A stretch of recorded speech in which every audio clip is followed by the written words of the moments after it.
گرامی پر لائق قدر احترام عزیزان گرامی، ہم جس جگہ تشریف فرما ہیں اسے آپ کا گھر کہتے ہیں۔ روئے زمین پر اللہ تعالیٰ کو سب سے زیادہ پسندیدہ جو جگہ لگتی ہیں وہ مسجد ہوتی ہیں، اور سب سے ناپسندیدہ جو جگہ بازار ہوا کرتے ہیں۔ ہم ایک حدیث پڑھ رہے ہیں، وہ حدیث یہ ہے کہ آقا علیہ السلام نے بیان فرمایا قیامت والے دن اللہ تعالیٰ اپنے عرش کا سایہ نصیب فرمائیں گے۔ 7 قسم کے لوگ ہیں، ان میں سے پہلا ہم نے پڑھا تھا انصاف کرنے والا حکمران، دوسرے نمبر پہ ہم نے پڑھا تھا نوجوان جو اپنی نوجوانی عبادت میں گزارتا ہے، اور آج کا تیسرا سبق ہے کہ جب سورج سوا نیزے کے قریب ہوگا، زمین تانبے کی طرح پگھل رہی ہوگی، ہر انسان کو نشہ نشی پڑی ہوگی، ایسی کیفیت میں اللہ تعالیٰ اپنے عرش کا سایہ نصیب فرمائیں گے۔ تیسرے نمبر پہ اس بندے کو عطا فرمائیں گے وَرَجُلٌ قَلْبُهُ مُعَلَّقٌ فِي الْمَسَاجِدِ، وہ آدمی جس کا دل اللہ کے گھروں کی طرف لٹکا رہے، یعنی مسجدوں میں آنے کی اسے فکر رہے، ہر وقت مسجد جانے کی ایک تمنا رہے، مسجد میں جا کر نعت با جماعت پڑھنے کی تڑپ رہے، مسجد کو آباد کرنے کی فکر ہو، ایسے بندے کو انشاءاللہ اللہ پاک اپنے عرش کا سایہ نصیب فرمائیں گے۔ محترم حضرات، وقت ایک ایسا آ چکا ہے، لوگ مسجدوں سے باغی ہوئے پڑے ہیں، مسجد جانے کا نام لیا جائے تو لوگوں کو موت پڑ جاتی ہے۔ اگر دوسری سائڈ پہ دیکھیں، اگر کوئی فنکشن یا کوئی بازاری محفل یا کوئی سیمینار ہو، لوگ بھاگ بھاگ کر جاتے ہیں۔ اللہ کے گھر کی طرف آنے کے لیے ہمارے اندر بڑے بڑے عذر اور بڑے بڑے شیطان وسوسے لے آتا ہے۔ پہلے لوگ ایسا کرتے تھے، گاؤں میں ایک مسجد ہوتی تھی، پورا گاؤں آ کے مسجد میں نمازیں ادا کرتا تھا، کھچا کھچ مسجدیں بھری ہوتی تھی۔ آج وقت ایسا آ گیا ہے، مسجدیں بھی بہت زیادہ، اس کے باوجود مسجدوں میں آبادی اور مسجدوں کی رونق وہ ختم ہو چکی ہے، وہ رونقیں اور وہ ایک اکٹ دوسرے نظر نہیں آ رہا۔ یہ ہمارے لیے ایک لمحہ فکریہ ہے۔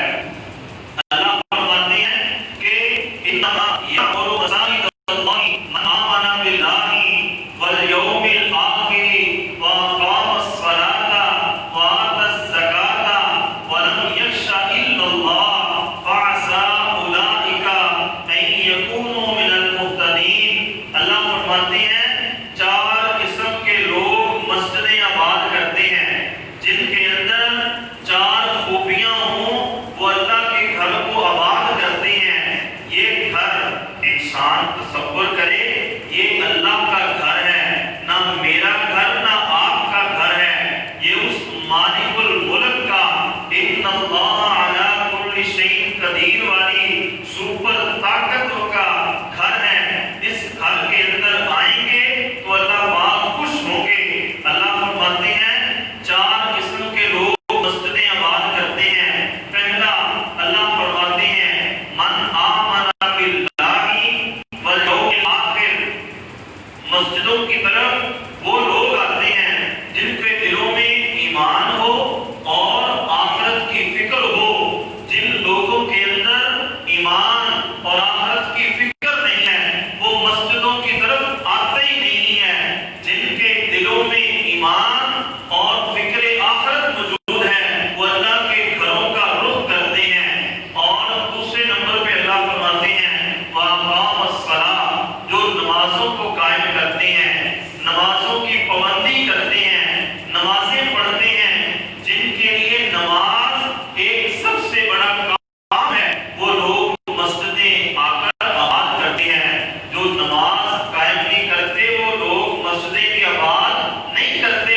اور تیسرے نمبر پہ اللہ فرماتے ہیں وَآتَى الزَّكَاةَ، زکوٰۃ ادا کرنے والے بھی مسجدیں آباد کرتے ہیں. جو لوگ اپنے مال کو اللہ کے راستے میں خرچ نہیں کرتے وہ اپنا بدن اللہ کے گھر میں کیسے لے کے آ سکتے ہیں. اور چوتھے نمبر پہ اللہ فرماتے ہیں وَلَمْ يَخْشَ إِلَّا اللَّهَ، وہ لوگ جن کے دلوں میں خشیت، جن کے دلوں میں خوف ہوتا ہے وہ اللہ کا گھر آباد کرتے ہیں.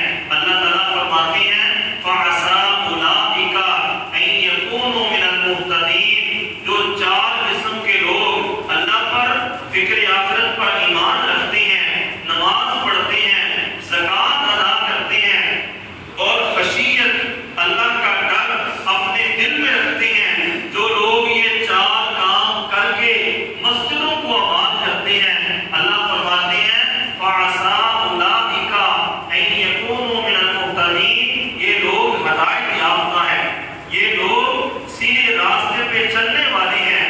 رب کا قرآن ہمیں مسجدیں آباد کرنے کا درس دے رہا ہے اور یہی حدیث مبارکہ کا ایک ٹکڑا ہے کہ وہ لوگ جن کا دل مسجدوں کی طرف جڑا ہوتا ہے اللہ پاک ایسے لوگوں کو اپنے عرش کا سایہ نصیب فرمائیں گے. آج ہم مسجد کی طرف آنے سے کہیں کتراتے ہیں. ایک طرف ایک دفعہ مسجد میں آ جائیں تو ہم اگلے دن اس نماز میں آتے ہیں، سارا دن مسجد کا رخ نہیں کرتے. نہیں، یہ مسجدیں، یہ یقین جانیے اللہ پاک کا ایک ایسا گھر ہے جس گھر سے سکون ملتا ہے، رحمتیں ملتی ہیں، اللہ کا فضل ہوتا ہے، اللہ پاک کا کرم اترتا ہے. اگر ان گھروں میں، ان مسجدوں میں آ کے ہم اللہ کے آگے جھکیں گے نہیں، ہم پر فضل، ہم پر کرم بھی نہیں اترے گا. حضور اکرم حضرت محمد مصطفیٰ صلی اللہ علیہ وآلہ وسلم جس وقت مکہ چھوڑ کے مدینہ المنورہ ہجرت کے لیے تشریف لے کر آئے، آپ نے مسجد مدینہ سے پہلے ایک جگہ پڑاؤ کیا. جس جگہ آپ نے پڑاؤ کیا وہاں آپ نے سب سے پہلے اللہ کا گھر تعمیر کیا جسے مسجد قباء کہتے ہیں.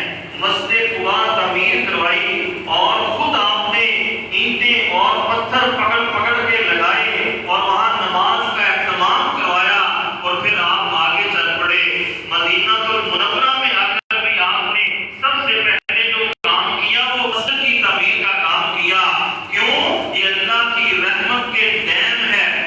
مسجدیں اللہ کی رحمت کا ایک بہت بڑا ڈیم ہے. اس سے رحمتیں اور اللہ کا فضل ہمیں ملتا ہے. جو لوگ مسجدوں کی فکر نہیں کرتے، یقین جانیے ان کے دلوں سے اللہ کا خوف اور مسجد کی فکر نکلتی جا رہی ہے. لوگ مسجدوں سے بھاگی ہوئے پڑے ہیں. اپنے پنڈ میں کبھی سروے کریں ہمارے گاؤں میں کتنی مسجدیں ہیں اور مسجدوں میں رونقیں کتنی ہیں. مسجد تو بنا دی شب بھر میں ایمان کی حرارت والوں نے، من اپنا پرانا کافی برسوں میں نمازی بن نہ سکا. جس محلے میں مسجد ہے اور محلے والے مسجد میں نماز نہیں پڑھتے وہ محلہ بدبخت ہے کہ اللہ کا گھر اس محلے میں آ کے نماز نہیں پڑھتے، اللہ کے گھر کو بات نہیں کرتے. یہ نہ دیکھا کریں کہ یہ مسجد کس کی، یہ مسجد غلام کی، ساری مسجدیں اللہ کی ہیں، اللہ کے گھر ہیں.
حال ہوتا ہے۔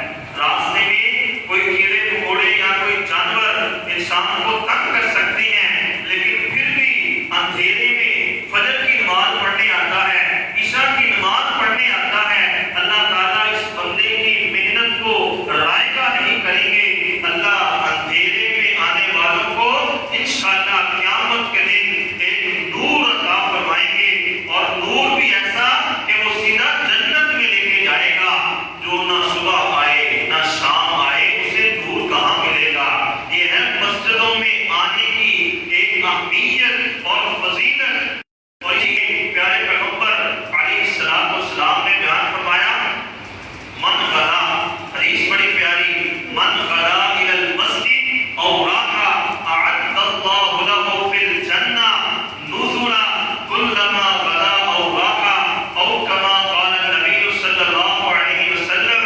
آپ کی نبوت والی زبان سے پیاری حدیث نکلی ہے۔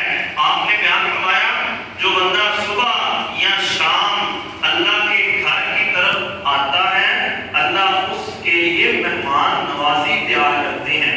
اللہ پاک اس بندے کے میزبان ہو جاتے ہیں۔ آنے والا اللہ کا مہمان ہے۔ جس طرح ہم اپنے گھر میں مہمان کے لیے کتنا کچھ کرتے ہیں، اسی طرح اللہ رب العزت اپنے گھر میں آنے والے کے لیے مہمان نوازی کا انتظام جنت کی صورت میں کریں گے۔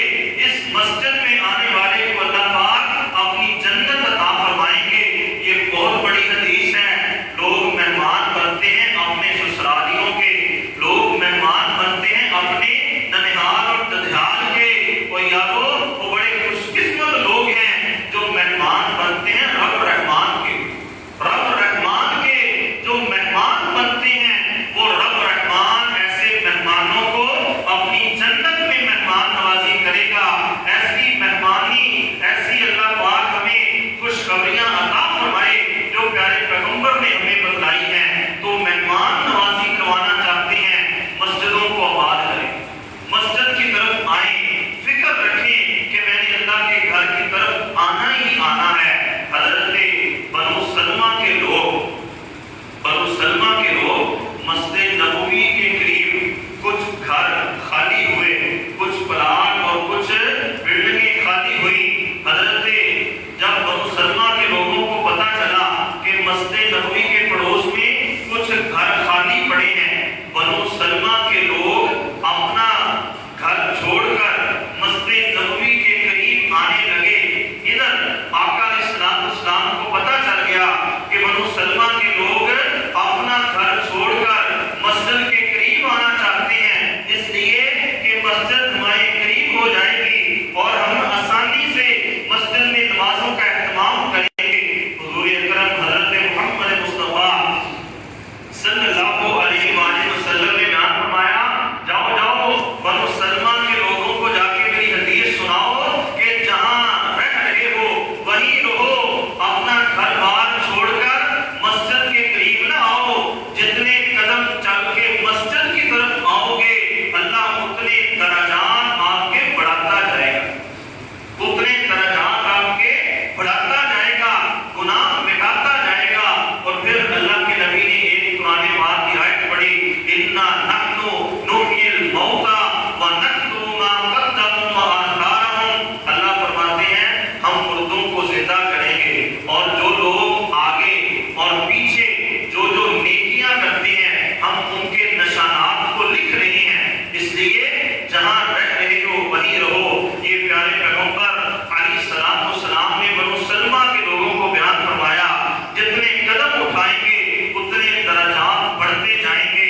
اسی لیے حضرت ابی بن کعب فرماتے ہیں رضی اللہ تعالیٰ عنہ، کہتے ہیں مسجد نبوی کے اندر ایک بندہ بڑی دور سے نماز پڑھنے آتا تھا، اور حضرت ابی کہتے ہیں کہ میں دیکھتا تھا وہ بندہ ایک بھی نماز پیچھے نہیں پڑھتا تھا، اس سے ایک بھی نماز نہیں رہتی تھی۔ جب نماز کا ٹائم ہوتا تو نماز کے ٹائم تک پہنچ جاتا اور تکبیر اولیٰ کے ساتھ نماز پڑھتا تھا، لیکن آتا بڑی دور سے تھا، آتا بہت دور سے تھا۔ حضرت ابی کہتے ہیں میں نے نماز پڑھی، اس بندے نے جب نماز پڑھی پڑی تو جب مسجد سے باہر نکلنے لگے تو میں نے اس بندے کو کھڑا کر لیا، کہا بھائی آپ اتنی دور سے آتے ہو، میرا ایک مشورہ ہے یار سواری کا انتظام کر لو، کوئی سواری وغیرہ لے لو۔ اس صحابی رسول نے کہا ہو گئی میں سواری نہیں لوں گا، میری دل کی تمنا یہ ہے کہ جتنے قدم گھر سے چل کر مسجد میں آؤں اور جتنے قدم مسجد سے نکل کر گھر میں جاؤں، میرا آنا بھی میرا جانا بھی اللہ کی بارگاہ میں لکھا جائے۔ مجھے یہ چاہیے، میری نیت یہ ہے، میں نے سواری کا کیا کرنا ہے۔ حضرت ابی بن کعب نے جب اس بندے کی بات سنی، آقا علیہ الصلوۃ والسلام کے پاس گئے، کہا اللہ کے نبی فلاں ہمارا نمازی بڑی دور سے آتا ہے، میں نے مشورہ دیا، آگے سے اس نے کہا کہ میرا دل یہ ہے کہ جب میں پیدل چل کے آؤں اور جب پیدل جاؤں تو میرا اللہ پاک قدم قدم پہ نیکیاں لکھے۔ حضرت محمد مصطفیٰ صلی اللہ علیہ وسلم نے بیان فرمایا اگر اس کی نیت یہ ہے تو اللہ پاک نے اس کو اس کی نیت کے مطابق ثواب عطا فرما دیا۔ پیارے پیغمبر بڑے خوش ہوئے کہ دیکھو یہ میرا صحابی کتنا دور سے چل کے اس نیت سے آتا ہے کہ میرے گناہ مٹیں، میرے درجات بلند ہوں، اللہ مجھے ثواب عطا فرمائے۔ یہ شوق کی بات ہے، یہ ذوق کی بات ہے جو اللہ کے گھر میں آنے کی فکر کرے۔ ایسی نمازیں یقین جانیے، ایسی مسجدیں دیکھی ہیں، ظہر کی نماز کے وقت 2 بندے، عصر کی نماز کے وقت 3 بندے اور فجر کے وقت 2-3 بندے، پورا محلہ سویا ہوا، محلوں کے محلے بے نماز، جس محلے میں مسجد اتنی بڑی اس میں 2 بندے نماز پڑھنے آئے ہیں، باقی آرام فرما رہے ہیں۔ یہ ان کی بدبختی ہے جو مسجدوں کو آباد کرنے کا سوچتے نہیں ہیں، فکر نہیں کرتے۔ حضور اکرم حضرت محمد مصطفیٰ صلی اللہ علیہ وآلہ وسلم نے بیان فرمایا نماز کے لیے جو بندہ مسجد میں آتا ہے، جتنی دور سے چل کے آتا ہے اللہ اتنا ہی اس کو ثواب عطا فرماتا ہے، اور اگر اس سے بھی دور سے بندہ آئے اللہ اس کو بھی اتنا ہی ثواب عطا فرماتے ہیں۔ اور جو مسجد میں آ کر باجماعت نماز پڑھے اللہ اس کو اکیلے نماز پڑھنے سے 27 گنا زیادہ ثواب عطا فرماتے ہیں۔ یہ ہے ان لوگوں کی اہمیت اور فضیلت جو اللہ کے گھروں کو آباد کرنے کا سوچتے اور فکر کرتے ہیں۔ اسی لیے حضرت محمد مصطفیٰ صلی اللہ علیہ وسلم نے بیان فرمایا تم کسی بندے کو مسجد میں آتا جاتا دیکھو تو اس کے ایمان کی گواہی دے دو کہ یہ بندہ مومن ہے، یہ بندہ ایماندار ہے۔ آج کے دور میں 2020 جا رہا ہے، اس دور کے اندر یقین جانیے جو اللہ کے گھر میں آتا ہے وہ سب سے بڑا اللہ کا ولی ہے۔ ان فتنوں کے دور میں، ان حالات میں جو اللہ کا گھر آباد کرتا ہے، اللہ کے گھر میں آ کر اذان دیتا ہے، مسجد کی صفائی کا انتظام کرتا ہے، مسجد کی ضروریات کا خیال کرتا ہے، مسجد کے لیے فکر مند رہتا ہے، وہ سب سے بڑا اللہ کا ولی ہے۔ جو اللہ کے گھر کی فکر کرتا ہے اللہ اس کے گھر کی فکر کرتے ہیں، جو اللہ کے گھر کو آباد کرتے ہیں اللہ ان کے گھروں کو آباد کرتے ہیں۔ حضرت عثمان روایت بیان کرتے ہیں، پیارے پیغمبر علیہ السلام نے بیان فرمایا جو اللہ کے گھر کو تعمیر کرے، اللہ کے گھر کو بنائے، اللہ پاک اس کے لیے جنت میں گھر بناتے ہیں، تعمیر کرتے ہیں، مسجدوں کے ساتھ محبتیں کریں، مسجدوں کے ساتھ الفتیں کریں۔ حضرت محمد مصطفیٰ صلی اللہ علیہ وآلہ وسلم نے بیان فرمایا اگر انسان چاہتا ہے اللہ میرے گناہ مٹا دے، میرے درجات بلند کرے، ہر بندے کی خواہش یہ ہے، ہر بندہ چاہتا ہے اللہ میرے گناہ مٹا دے اور میرے درجات بلند کر دے، ہر بندے کی تمنا ہے۔ اللہ کے نبی علیہ السلام نے بیان فرمایا پھر 3 کام کیا کرو، ایک تو یہ کہ ایک نماز پڑھنے کے بعد دوسری نماز کا انتظار کیا کرو، ایک نماز پڑھنے کے بعد دوسری نماز کا انتظار کیا کرو، اور دوسرے نمبر پہ سردی کے دنوں میں مکمل وضو کیا کرو، اور تیسرے نمبر پہ مسجد کی طرف چل کر جایا کرو، پیدل چل کر اللہ کے گھر کی طرف آیا کرو۔ 3 کام تم کرو، میرا مالک تیرے گناہ بھی مٹا دیں گے اور تیرے درجات بھی بلند کر دیں گے۔ اگر لوگ یہ کام کریں گے اللہ گناہ مٹائیں گے۔ اور پھر حضرت محمد مصطفیٰ صلی اللہ علیہ وآلہ وسلم نے بیان فرمایا من خرجا، یہ حدیث آپ کی 2 حدیثیں سنا کر بات ختم کر رہے ہیں، اور یہ دونوں حدیثیں جمعہ المبارک کا خلاصہ ہیں، اور یہ دونوں حدیثیں اپنے دلوں کی تختیوں پر نقش کرنے، جب تک اللہ ہمیں زندگی عطا فرمائے یہ دونوں حدیثیں کبھی زندگی میں نہ بھلانا، اور اپنے دوست احباب کو، گلی محلے کے لوگوں کو یہ حدیثیں سنانا۔ پیارے پیغمبر علیہ السلام نے بیان فرمایا من خرج فی بیتہ متطہرا الی صلاۃ مکتوبہ فاجرہ کاجر الحاج المحرم او کما قال النبی صلی اللہ علیہ وآلہ وسلم۔ پیارے پیغمبر نے فرمایا جو بندہ اللہ کے گھر کی طرف وضو کر کے مسجد کی طرف پیدل چل کر آتا ہے، فرض نماز پڑھنے کی نیت سے، اللہ پاک اس بندے کو ایک احرام باندھ کر حج کرنے جتنا ثواب عطا فرماتے ہیں۔ اس وقت سعودیہ گورنمنٹ نے کہا ہے حج ہم منسوخ نہیں کر رہے، حج ہوگا لیکن کورونا کی وجہ سے صرف سعودی عرب کے جو مقیم لوگ ہیں وہی حج کر سکتے ہیں، باہر سے ہم بندے کسی کو اجازت نہیں دیں گے۔ حج ہوگا اور لوگ 5-5 6-6 لاکھ روپیہ لگا کر حج کرنے جاتے ہیں، اور آگے قرآن دادی ہو تو پھر جا کر ان کی قسمت جانتی ہے، ورنہ اگلے سال پہ اس کو ڈال دیا جاتا ہے۔ کبھی سوچو 5-6 لاکھ غریب آدمی کہاں سے لے کے آئے گا؟ دعا تو یہ ہے اللہ ہر ایک کو اپنا گھر دکھائے، مدینہ پاک دکھائے، مدینہ پاک کی زیارت میں اللہ اپنے گھر کی زیارت میں اور اپنے گھر کا دیدار ہر ایک کو نصیب فرمائے۔ اس گئے گزرے دور میں اتنی بڑی رقم عام بندے کی طاقت میں نہیں ہے، حج کہاں سے کیا جائے؟ یارو ہمیں پیارے پیغمبر علیہ السلام نے ایک حدیث ایسی سنائی ہے جو فری کا حج کرنے کے مترادف ہے۔ پیارے پیغمبر کی نبوت والی زبان سے یہ حدیث نکلی ہے، جو بندہ وضو کر کے مسجد کی طرف آتا ہے اللہ پاک اسے فَأَجْرُهُ كَأَجْرِ الْحَاجِ الْمُحْرِمِ، اللہ احرام باندھ کر حج کرنے جتنا ثواب عطا فرماتے ہیں۔ جس بندے کا اس حدیث پہ یقین ہے وہ دن میں 5 حج کرتا ہے۔ کتنے حج بولے؟ 5 حج فری حج کر رہا ہے جو وضو کر کے مسجد میں آتا ہے، اور یہ کوئی ایسی ویسی بات نہیں، یہ نبوت والی زبان سے یہ حدیث نکلی ہے، واقعہ تن کر رہا ہے۔ 5 حج ایک بندہ اپنے نامہ اعمال میں ہر روز لکھوا رہا ہے، ہفتے میں 35 حج بن جاتے ہیں۔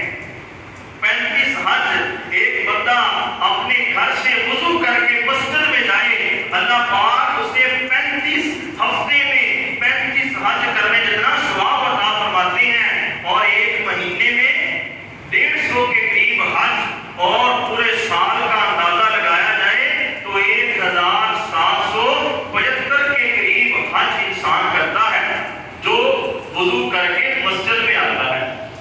جو اس حدیث پہ یقین رکھتا ہے آج تحیہ کرے کہ اللہ یہ حدیث ہم نے سنی ہے، جب تک میری زندگی ہے وضو کر کے میں آؤں گا، میرے نامہ اعمال میں حج جتنا ثواب عطا فرمانا، میرے نامہ اعمال میں حج جتنا ثواب لکھ دینا۔ یہ بہت بڑی حدیث ہے، اور یہ حدیث مسجد کی دیوار پہ لکھنے کے قابل ہے۔